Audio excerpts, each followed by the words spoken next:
A very warm welcome and greetings of the hour to all our revered members of Charles Walter Society for Innovation and Research. Welcome back to yet another enthralling, enthusing, and enriching session with yet another invigorating and awe-inspiring personality at our talk show aptly entitled Vandan, Let's Meet. I am Bandanpreet Mahajan, your host and host for the evening for this show and broadcast executive at CWSIR, Charles Walter Society for Innovation and Research, where great careers, great choices, and endless opportunities start. It was founded in 2019 and is an independent research institute based in Gorakhpur, UP, India. The mandate of CWSIR is to promote and support research and innovation through HRD, including science and technology, academics, literature, etc., and provision of necessary research facilities in order to facilitate the creation of knowledge, innovation, and development in fields of trade and commerce, as well as education, social science, economics, industry, etc., including indigenous knowledge and thereby contributing to the improvement of quality of life of all Indians. CWSIR aims at providing a network for expanding the spirit of creative, innovative, and digital literacy in academia.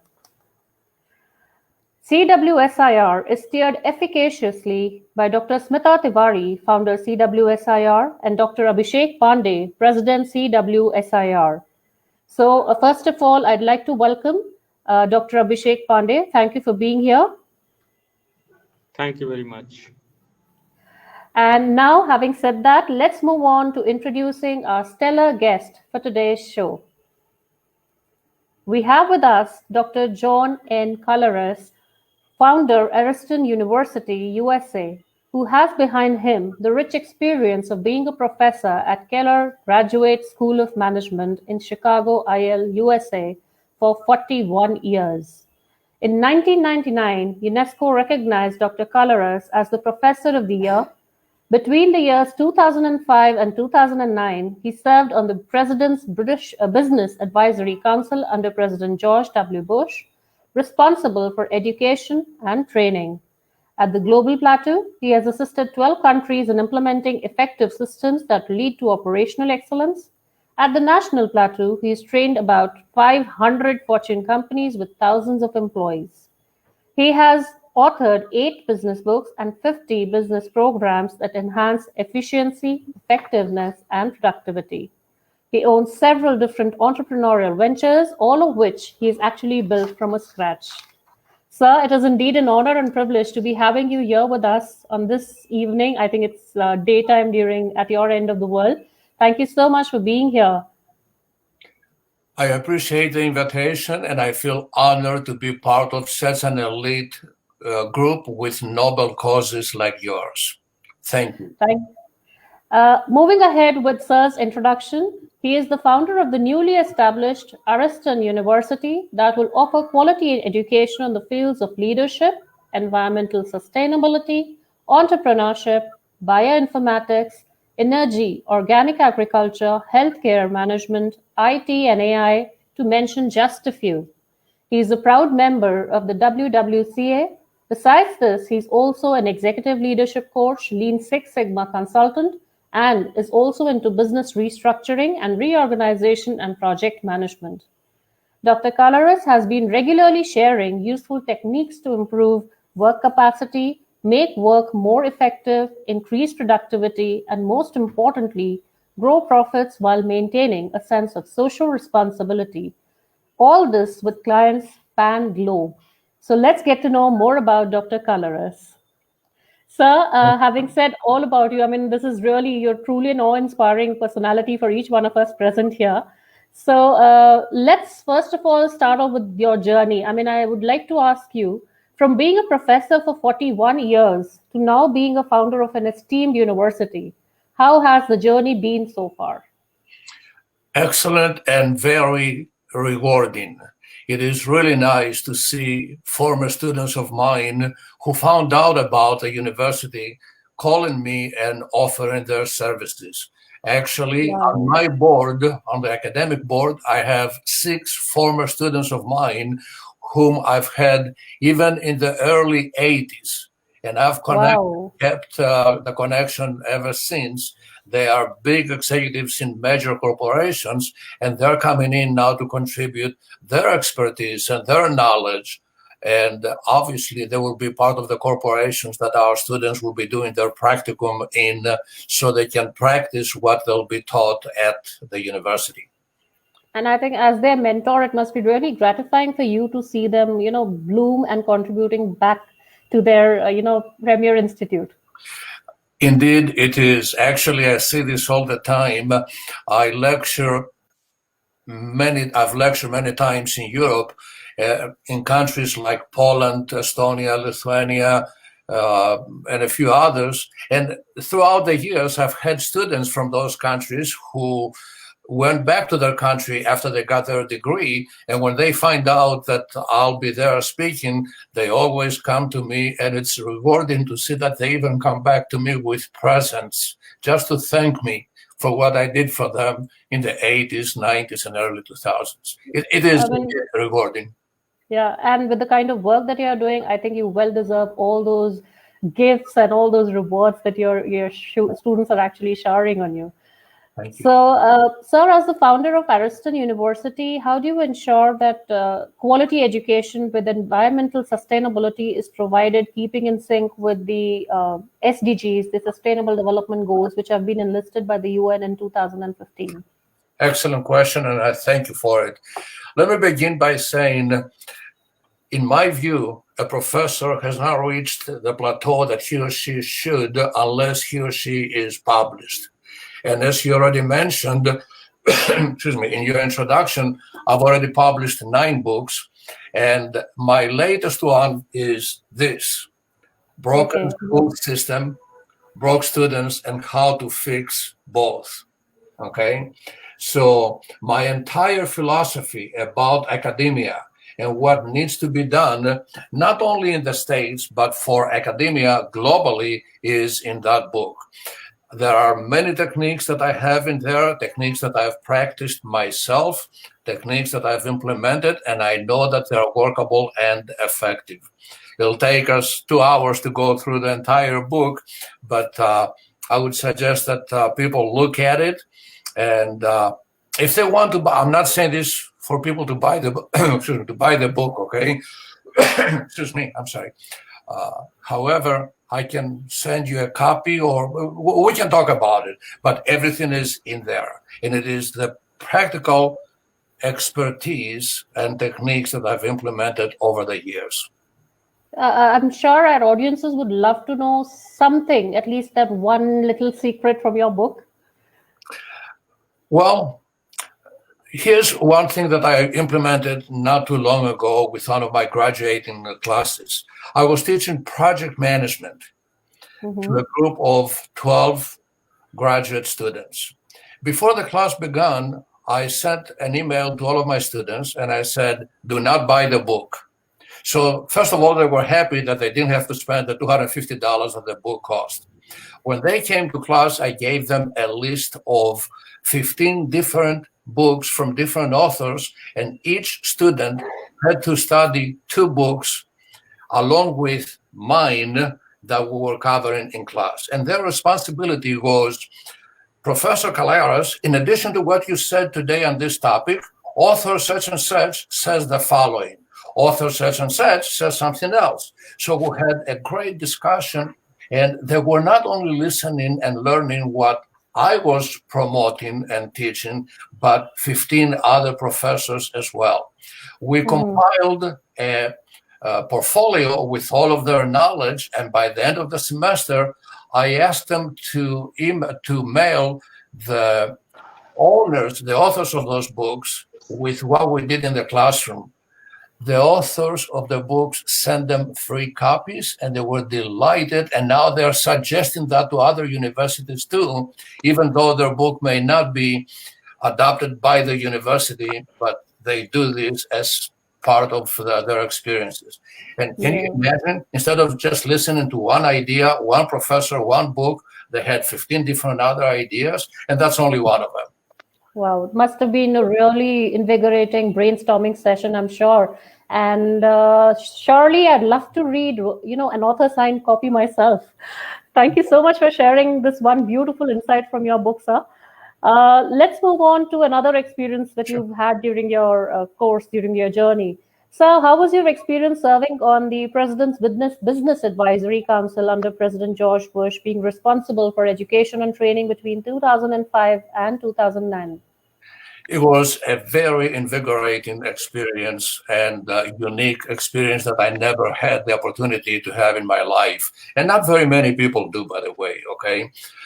They found out about what I've done in academia when UNESCO, as you already mentioned, honored me in 1999. So in 2003, the White House sent me a letter of appreciation of the work that I've done. And then somehow, some way, I received a call. I vividly remember that I was driving to my office and I received a call. Dr. Wow. Kalaras? I said, yes. This is the White House calling. And I said, yeah, right. I thought it was a prank. I thought it was a joke, okay? They said, no, Yeah. the president wants to talk to you. And immediately I pulled over. Needless to mention that I was shaking, having a phone call from the White House. Okay. In any event, I was asked to participate in a committee that was responsible for training and education in the USA, and we implemented quite a few ideas, some of whom, by the way, are enlisted in the book as a reference, the book that I just mentioned. It was a very unique idea. I was not there on a daily basis. We would Okay. go there, he would give us a topic, and then go back to our state, work on it, coordinate, collaborate with others, and then a month or two later, wherever the date was designated, we would go back and offer our suggestions. And then we'll do that again for the next 2-3 months. So basically, it was a project-based, quote unquote, type of assignment on Okay. training and education.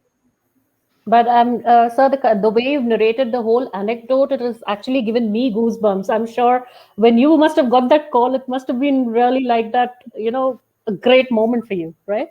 Yes, it was indeed. Yeah, yeah. And my next question to you, sir, is that what, according to you, is the significance of innovation and research in context of the VUCA world that we are in? VUCA as in the volatile, uncertain, complex, and ambiguous world that we are thriving in these days. Well, let me begin by saying in our MBA, in our master's program, where we have 3 major disciplines, leadership is one, environmental sustainability is the other, and IT and AI, artificial intelligence, is the third. Okay. I'll Okay. be delighted to send you the entire program. However, what you're going to see is above the courses for the 2 years, you're going to see 3 areas that are common to all 3 programs. One of them is research and development, the other is innovation, and the third is technology and global issues. So, and those are unique, common to all 3 programs. And then, of course, Okay. we'll go to each program specifically what they will specialize in. So we definitely believe in innovation and research because, again, let's face it, not very many universities teach those areas as a discipline.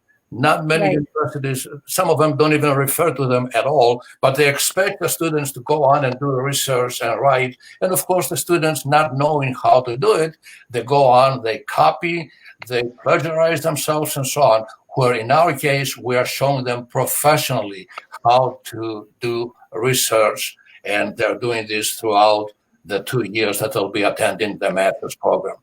Along with that, we also ask them to, another unique idea, we ask them to develop a portfolio, meaning from the very first day, Wow. for each course that they take, we want them to outline the most important topics that they have learned, they change their life, and could be useful to their careers.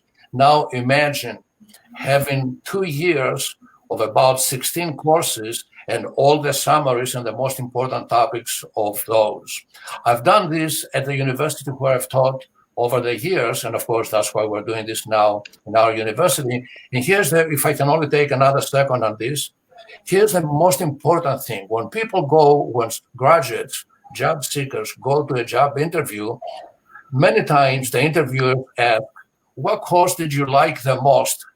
Can you do you recall anything from your academic years that influenced you? Imagine at that time the student will pull out the portfolio and say, throughout the years, this is what I have compiled, and this is the most important, that is the most important, and moves on and on and on by exhibiting what he or she has learned and what has influenced their lives. Whoever used that portfolio in their job interviews, they were immediately hired. It's a very unique concept, and not very many do it. I think it's very, very pragmatic, very, very practical, and very impactful at the same time, Dr. Kalaras.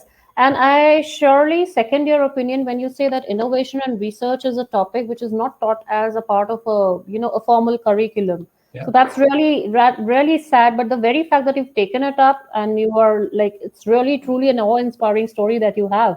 And since CWSIR is also, moving or pivoting around innovation and research, I would like Dr. Abhishek Pandey to, share his 2 cents on innovation and research himself. I'll be delighted to. And as soon as we have another chat, we can talk about that and possibly even bring in deans and other professors who will be teaching those courses. Yes. Dr. Abhishek Pandey, would you like to add on something here? Before Sir Dr. John and Kalaras, a great personality in education, not only in education but in entrepreneurship also. So I'm just a kind of zero before him. I cannot speak a lot of things about innovation research before this kind of divine and before this huge personality. I would like to greet him on my platform, Charles Walter Society for Innovation and Research. And I have some questions to ask to Sir, because sure. he's like my guru, he's like my fatherly figure. So I would have to ask you some question a little later by the end of the session. Okay. So now after that ceremonial welcome from Dr. Abhishek Pandey himself, let's move on to our next question, sir.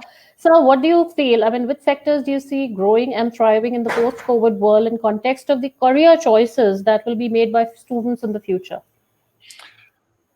Well, when in the 80s, when my students at the undergraduate level asked me, Professor, I'd like to go on for a master's, what should I do? What area should I enter into? In the 80s, I was suggesting an MBA, and more specifically, project management. Later on, as society evolved, we found out that the healthcare industry, the hospitality and tourism industry, along with technology, are the 3 areas that are the most expanding and in highest demand. And let me just explain only one of them, healthcare industry. What do most hospitals do, not only in the States, but all over the world? They take a doctor who has been great in the surgery room, a great surgeon, has created a name for himself and for the hospital, and they make that person the president of the hospital. And to me, that's a double jeopardy because A, they're losing a good surgeon from the clinical room, and B, this person knows almost nothing about leadership and administration. So it's a double jeopardy, a double loss. With that in mind, we came up with the idea to develop a program, to design a program, to develop individuals who will learn and know how to lead and how to manage a hospital. So you leave the doctor in the surgery room and you have a specialized manager leader to lead and manage the institution. So healthcare industry is growing. Forget about COVID. COVID will come and go. Okay, that's something temporary, but overall, it is a growing industry and it is needed, and they don't have specialized leaders, managers, and others to run the industry. In addition to that, all over the world, people are traveling now more and more, and the tourism and hospitality is also growing, and not very many countries, not very many people are professional caregivers. You Right. go to a restaurant, they try to get you for whatever they can, possibly even use improper techniques to make some extra money, because that's what the waiters know of the times. And I've been a waiter myself throughout my college years in both Greece and here in the States.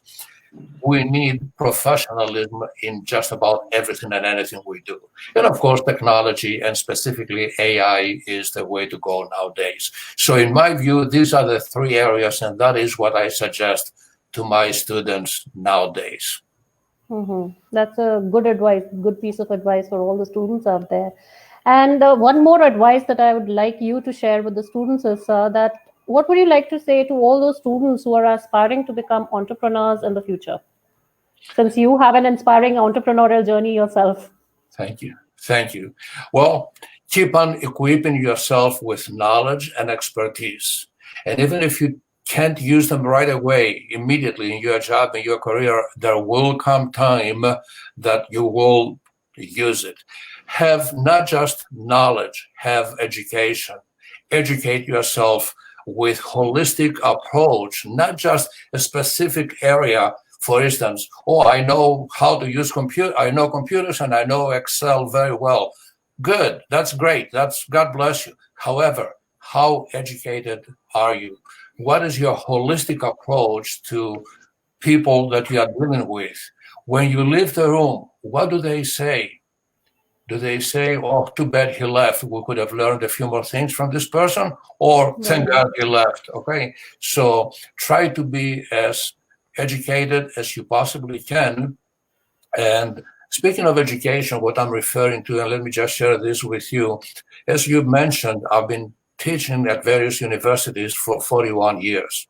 I vividly remember one of the courses where I had 11 students in the class.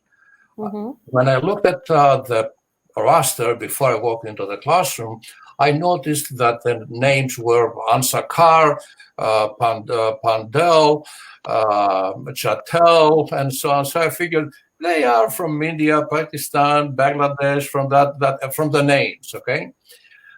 They were all from India, as I found out later on. I walked into the classroom, folks, and to this day, I have to share this with you. Everybody stood up and waited for the professor to go I went to my podium, put my stuff down, and I had to go like this for them to sit down. That is the respect. That is the education that you folks bring to society, to global society at large. And it never happened to me in my life, and I hope you realize how internalized I have that and the appreciation I have. And that is why when I got an invitation a couple of years ago to go to New Delhi and Gujarat to speak, I was delighted to go. And I have very many good friends that I met in both places, New Delhi and Gujarat. Actually, Gujarat, we have two universities that are collaborating with us now. So okay, that's great. That's really great. But educate yourselves, okay? I'm sorry, go ahead. Yeah, that's a good one. That's a good one. That's a really strong and impactful one. Short, sweet, but very, very impactful. Dr. Abhishek Pandey, are you there? Okay. Yeah, sir. So would you just share your two pieces of advice for our audiences at large? Is there any message that you would like to share with them at this point of time? The kind of, times that we are in. What is your one message to them, to each one of them? Well, in another book of mine, To Plan or Not to Plan, which I show how to design a business plan, but also a personal plan, because it says in the book, the plan never failed you. You failed to plan. Therefore, you plan to fail by default. Have a plan. Don't just go on a day-to-day basis. Have a 20-year plan. Have a 10-year plan. Break it down into a 5-year endeavors. Break it down to yearly objectives. Break it down to quarterly or monthly tasks that you need to perform, and check on that on a daily basis. And most importantly, when you put a plan together, I suggest that you share it with a person that you respect. It could be your grandmother, it could be your father, it could be a religious person, a leader, whatsoever.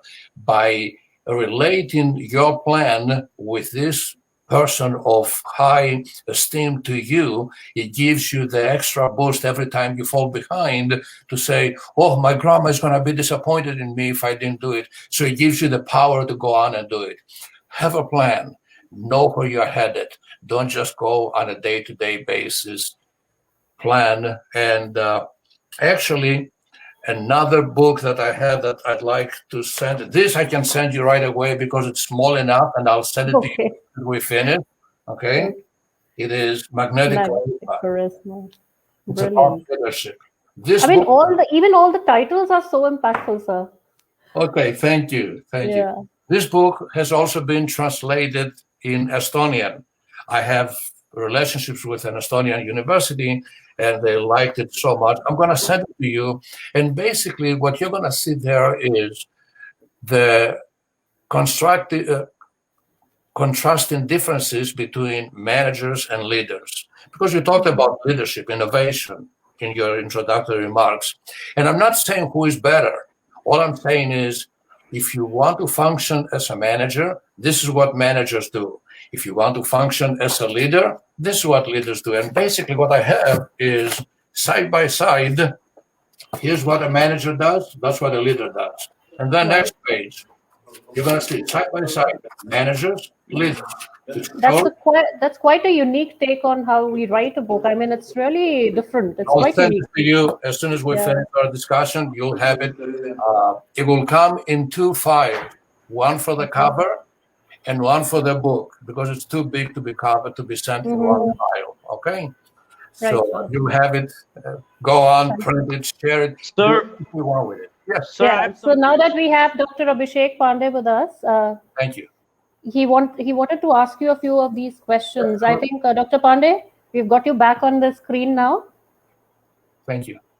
Yeah, I think asking these questions to you, being the president of the Charles Water Society for Innovation Research, but being your student, I have some question for you. The question number one is, as we have been learning a lot of things about you and your achievement, that you have already worked with George W. Bush, the ex-president of country United States, and you have already presented the peace program as with Dhirubhai Ambani, and so many other people also know you from India. Also, you have a direct connection with Narendra Modi, the present Prime Minister of this nation. So, is this the success you think about? I mean, I just wanted to know the definition of success in your view. What do you think? I mean, in your view, what do you think the success is all about? Yeah. Success, in my view, is the progressive realization of your noble goals that help you, the ones around you, and society at large. It is not money, it's not cars, it's not homes. As a matter of fact, one of the wealthiest people on the face of this earth is Muhesh, one of your own, who has a home with 37 floors. I hope you know that. You know what I'm talking about. Yes, sir. Yes, He was at the symposium that we had a couple of years ago when I was in New Delhi. And we talked about that. Okay, think about it. Why do you need 37 floors and a multi-billion-dollar home, especially when you have people? And I drove around New Delhi, outside New Delhi, Gujarat, Ahmedabad, and so on, when you have people starving on the streets. I mean, do you really need 37 stories for your home? How many bedrooms are you going to sleep in every night? Okay, but these, unfortunately enough, many people define success with materialistic things. I don't. And if you didn't get it in the first time, I hope you're taping this. It is the progressive realization of your noble goals that can help you improve your people around you and society at large. To me, that is a successful person. I have the second question, sir, for Sure. you. That is, how can you differentiate between this knowledge and wisdom? According to your view, what do you think the knowledge and the wisdom can be differentiated? Can it be differentiated, or they are same? Yes, it can. As a matter of fact, I do have a graph that explains exactly that. Let me see if it's in this book, and it will only take me a quick second to find it. Can Sir has got everything handy. Everything is right within his reach. alright, sir. Here All is, right. I don't know if you can read Yes, sir. the, Yeah, okay. it's visible. Yeah. We begin with data, then All we right, move sir. on to information, So, okay. Yes. all right. Then we move on to knowledge, then to understanding, and then to mastery of the subject, and finally wisdom. You see that? It's there. It's Makes not makes complete sense. coincidental. Now, the difference about what you just said is having knowledge is excellent, and it is a step prior to wisdom. But wisdom has to do with how do you use the knowledge that you have? Are you using it to benefit others, or are you using it only for your own personal benefit and nothing else? So wisdom comes from the point that you can answer how, why, who, and benefit others as well, not just yourself. All right, sir. I have a last question for you. That is, being a student, I'm a very curious student, sir. So I have a question that, is the professor can be the innovator, can be the researcher? Without this professorship, nobody can be the innovator, nobody can be the researcher. Is this the minimum qualification for a person to be researcher, to be innovator? If it is so, then the Dalton was not the doctorate. Dalton was not the professor, but he is widely known as a very, very good scientist, and his theory of atom is widely known, Dalton atomic theory. Absolutely correct. Yes, it can. As a matter of fact, when you asked me in the beginning, Ms. Mahajan, about some of the unique things that I do, is every day my professors, at the end of the lecture, at the end of the session every day, they have to tell the students what they learned from that session, whether it was 1 hour, 2 hours, 5 hours, whatever the case was. So my professors and the people who are with me are in a continuous journey to learning. And of course, learning comes through research.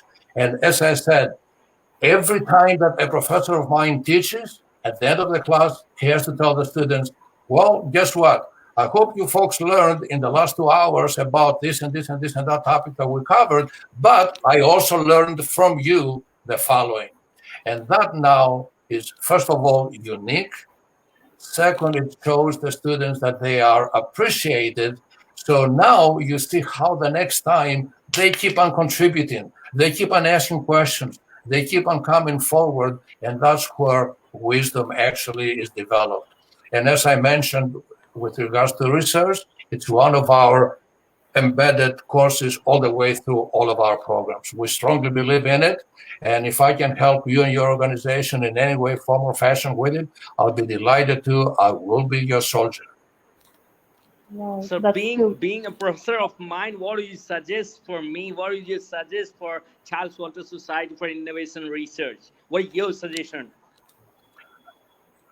What's the question? I'm sorry. I didn't follow.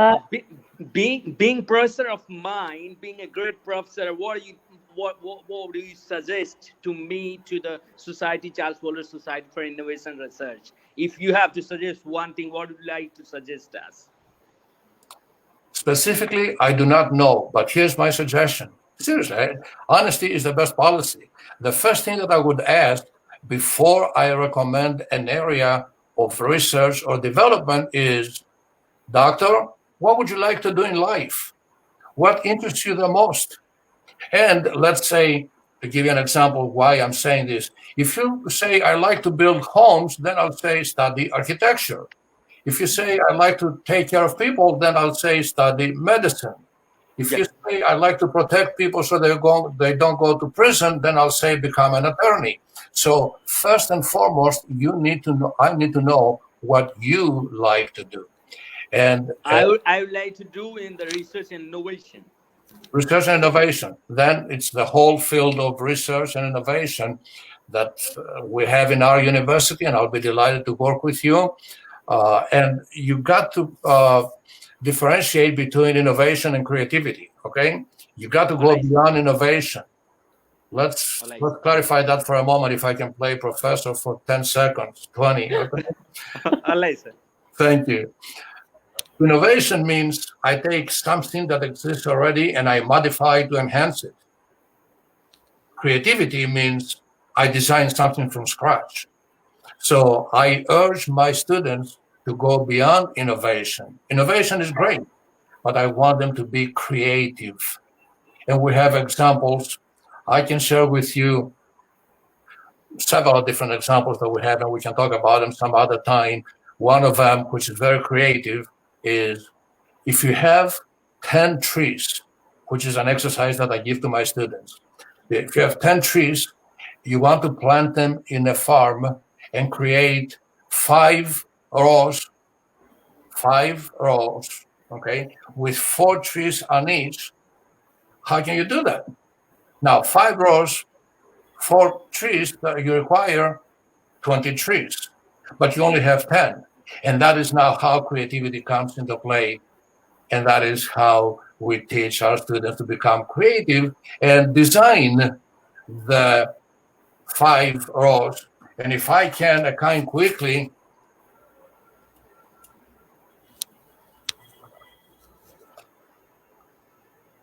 wait a minute.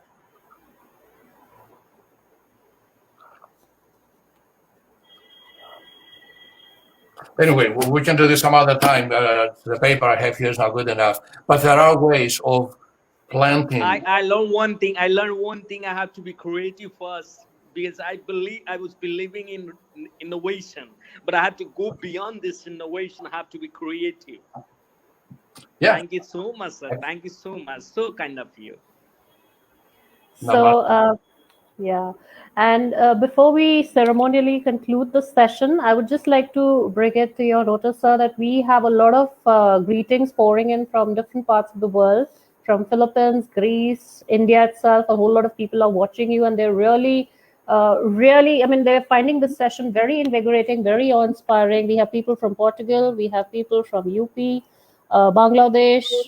I mean, a lot of comments dropping in. Thank you so much, sir, for your awe-inspiring insights, your invigorating speech, a lot of life lessons to be learned from you.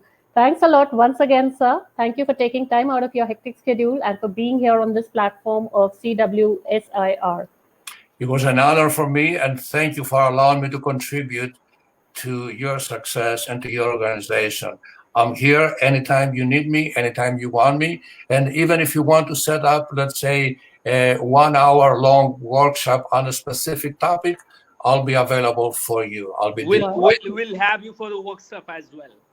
That'll be amazing. That'll be truly amazing. Okay. Again. Thank you so much, sir. Thank you so much for being with us on the platform, Charles Walter Society for Innovation and Research. Thank you so much. Have a great day ahead. You do the same. Thank you. Good evening. Good night for you. Thank you, sir. Bye-bye. Bye-bye.